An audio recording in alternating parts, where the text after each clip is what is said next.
लोगों को अधिगम, अधिगम वक्र, अधिगम पठार और अधिगम की कुछ सिद्धांत पढ़ा चुके हैं। और आज हम आप लोगों को अधिगम हस्तांतरण पढ़ाएंगे। अधिगम हस्तांतरण क्या है? सीखे गए ज्ञान का प्रयोग अन्य परिस्थितियों में करना ही अधिगम हस्तांतरण है। ठीक, इसके मुख्य प्रकार कौन कौन से हैं? धनात्मक, सकारात्मक हस्तांतरण। फायदा इसका है गणित का उपयोग सामान खरीदने में और संस्कृत से हिंदी में, ये धनात्मक है अधिगम हस्तांतरण में। और ऋणात्मक और नकारात्मक नुकसान क्या है? इंग्लिश से हिंदी में टाइपिंग, नॉन पेयर स्टीयरिंग में स्टीयरिंग गियर वाली मोटरसाइकिल चलाना, और शून्य हस्तांतरण जैसे गणित से हिंदी।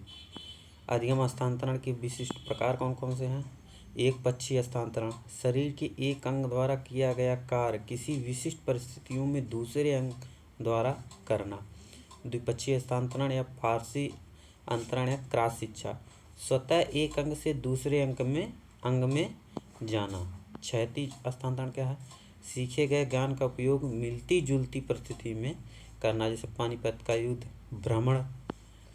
ऊर्ध्वाधर हस्तांतरण क्या है? सीखे गए ज्ञान उससे उच्च परिस्थिति में लिया जाए, थर्ड ग्रेड का अध्यापक फर्स्ट ग्रेड बन जाए। ठीक, अधिगम हस्तांतरण के सिद्धांत, समरूप, समतत्व, समान तत्वों का सिद्धांत, ये तांडाइक ने दिया है। सामान्यीकरण, ये जुड ने दिया है। मूल्यों का अधिकतम सिद्धांत, बागले ने दिया है। मानसिक शक्तियों का सिद्धांत, वाल्फ ने दिया है। अब अधिगम क्षमता, ये इंपॉर्टेंट है, आपको यहाँ से क्वेश्चन मिल सकता है, देख लीजिए ध्यान से। मौखिक रूप से सीखने की क्षमता को अफेजिया या डिफेजिया कहते हैं। पढ़ने की क्षमता को डिसलेक्सिया से, जैसे सा को वाज, एम को डब्लू पढ़ना। लिखने की क्षमता या शारीरिक क्षमता डिसग्राफिया। ठीक, उसके बाद गणित की क्षमता डिसकैलकुलिया। ठीक, प्राथमिक स्तर के बच्चों का आकलन करने के सर्वश्रेष्ठ तरीका पोर्टफोलियो। वर्तमान में निःशक्त बच्चों की शिक्षा के लिए क्या कहा गया है? समावेशी शिक्षा। समावेशी आप लोगों को आगे पढ़ाएंगे। अभिप्रेरणा मोटिवेशन। मोटिवेशन जो है लैटिन भाषा के मोटो से लिया गया है, जिसका अर्थ है आगे बढ़ना, गति प्रदान करना। और जो परिभाषा है, परिभाषा तो एक आध क्वेश्चन आना ही आना है, इसलिए परिभाषा पे ध्यान दीजिएगा।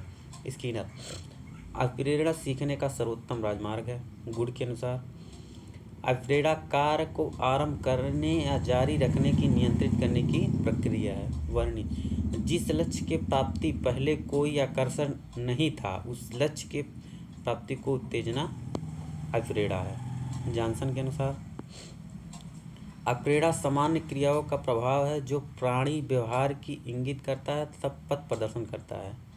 मैकडूगल, ये देखिए इंपॉर्टेंट है। मैकडूगल, अभिप्रेरणा जो है वह जन्मजात मूल प्रत्ययों के आधार पर की जाती है। ठीक, ये मैकडूगल पढ़ना है आप लोगों को आगे और मैं बताएंगे। वुडवर्थ, प्रेरणा व्यक्ति की वह दशा है जो इसे निश्चित व्यवहार करने के लिए निश्चित लक्ष्य की ओर उत्तेजित करती है। जेम्स ड्रेवर ने क्या कहा है? अप्रेरणा की एक भावात्मक क्रियात्मक कारक है जो कि चेतना अचेतना लक्ष्य की ओर होने वाली व्यक्ति के व्यवहार की दिशा को निश्चित करने का प्रयास करता है। मैकडूगल, अप्रेरणा शारीरिक, मनोवैज्ञानिक हो या किसी कार्य को करने के लिए प्रेरित करता है। फ्रेंच एंड क्रचफील्ड के अनुसार अप्रेरणा हमारे क्यों का अंतर करता है। अप्रेरणा मोस्ट इम्पॉर्टेंट है, देख लीजिए। अप्रेरणा अधिगम का हृदय है, अधिगम का प्राणवायु है, अधिगम का स्वरपथ है, अधिगम का सुनहरी सड़क है। मतलब सीखने का सुनहरी सड़क है, सीखने का स्वरपथ है, सीखने का प्राणवायु है, सीखने का हृदय है। अब इसके प्रकार कौन कौन से हैं? प्राथमिक प्रेरणा, द्वितीयक प्रेरणा। जो जन्मजात प्रेरक होते हैं वो प्राथमिक होते हैं, अर्जित जो होते हैं वो प्रेरक होते हैं। जन्मजात में आत्मरक्षा, भूख प्यास, निद्रा, जैसे छोटे बच्चे को देखिए भूख प्यास, कोई भी हो, भूख प्यास जो निद्रा, ये जैसे पलके झपकाना। आत्मसम्मान, सामाजिक स्तर, ये आप लोग को अर्जित करना पड़ता है। ठीक,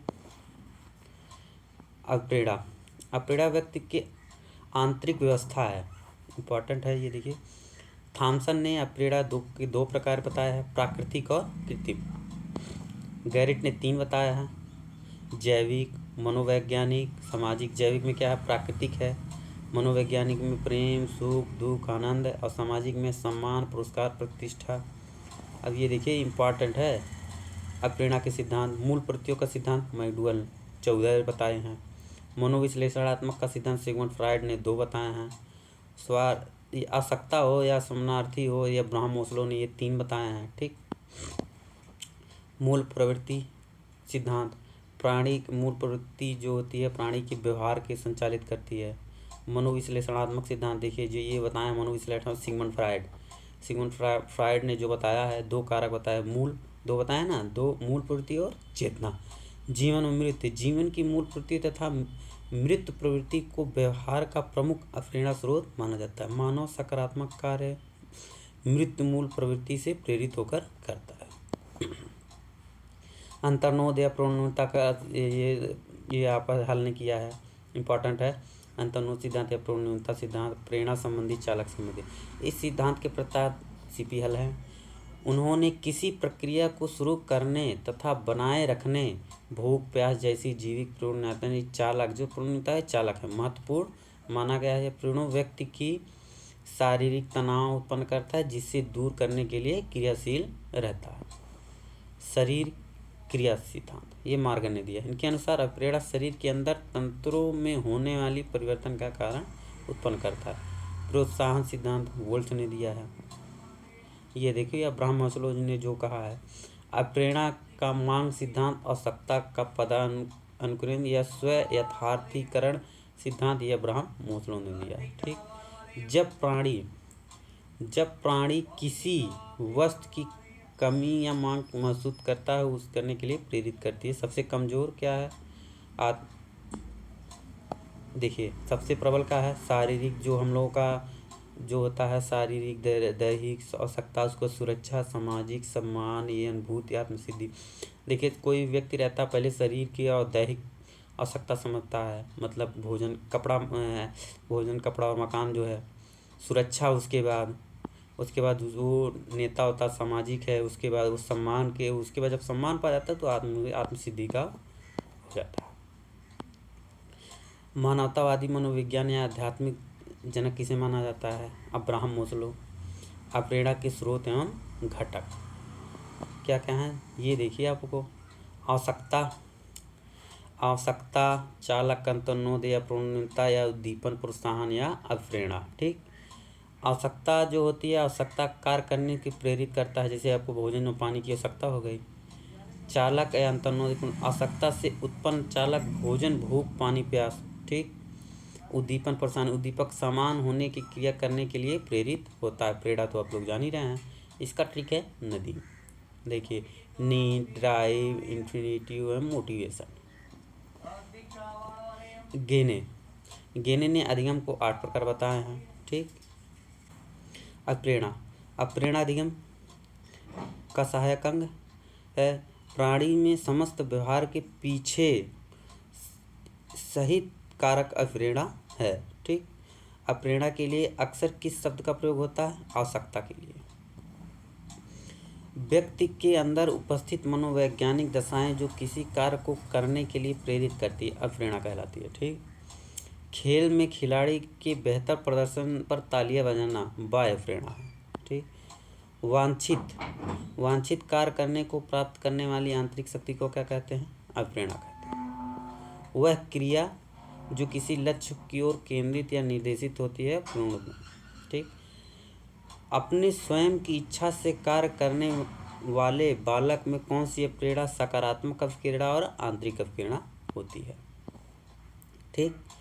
और आप लोग अब इसके बाद अब बुद्धि देखिए क्या है बुद्धि, इसकी परिभाषा क्या है, इसकी परिभाषा ध्यानपूर्वक सुनिएगा। बुद्धि सीखने की योग्यता है, ये बंकिंगम ने कहा है। बुद्धि कार्य करने की एक विधि है, ये वुडवर्थ ने कहा है। बुद्धि अमूर्त चिंतन की योग्यता है, ये टर्मैन ने कहा है। ठीक। बुद्धि जन्मजात प्रवृत्ति को अतीत अनुभव के प्रकाश में सुधारने की योग्यता, ये मैकडूगल ने कहा है। बुद्धि जो है बुद्धि में अच्छी तरह निर्णय करने, समझने तथा तर्क करने की योग्यता ये वर्ट ने कहा है। नवीन परिस्थितियों में अपने विचारों को समायोजन करने की योग्यता है स्टर्न ने कहा है। बुद्धि सीखने का, अनुभव का लाभ उठाने की योग्यता डियरवर ने कहा है। बुद्धि ज्ञान ग्रहण करने व उसको प्रयोग लाने की योग्यता है ये वेबस्टर ने कहा है। अब बुद्धि के प्रकार थॉर्नडाइक के अनुसार मूर्त बुद्धि, अमूर्त बुद्धि या सामाजिक बुद्धि। मूर्त बुद्धि ये 3 प्रकार बताए हैं। जो मूर्त बुद्धि क्या है? यांत्रिक बुद्धि है। ये जैसे कारीगर, मिस्त्री, इंजीनियर, पढ़ई, ये मूर्त बुद्धि के होते हैं। अमूर्त बुद्धि के क्या है? कवि, साहित्यकार, लेखक, वैज्ञानिक, दार्शनिक, शायर ये। और सामाजिक बुद्धि नेता, सामाजिक कार्यकर्ता, समाज सुधार। ठीक। बुद्धि के सिद्धांत ये देखिए इम्पोर्टेंट है बुद्धि के सिद्धांत में। एक कारक सिद्धांत बीने, टर्मन और स्टर्न निरंकुशवादी थे। द्विकारक सिद्धांत ये स्पीयरमैन ने दिया है, या जी कारक कह दीजिए या समान विशिष्ट कर दीजिए। ठीक। त्रिकारक जो है स्पीयरमैन, बहुकारक थॉर्नडाइक, समूह कारक सिद्धांत थर्स्टन एवं खीली है। ठीक। उसके बाद तरल एवं ठोस सिद्धांत आरवी केटल ने है। बहुबुद्धि सिद्धांत हावर्ड गार्डनर ने। ठीक। उसके बाद त्रियामी बुद्धि का सिद्धांत जेफी गिलफोर्ड है। ठीक। इन्होंने 2 प्रकार बताए हैं, जैसे अभिसारी मीन्स फैलाना और अभिसारी मीन्स इकट्ठा करना। त्रितंत्र सिद्धांत रॉबर्ट स्टर्न वर्ग ने है। पदानुक्रमिक सिद्धांत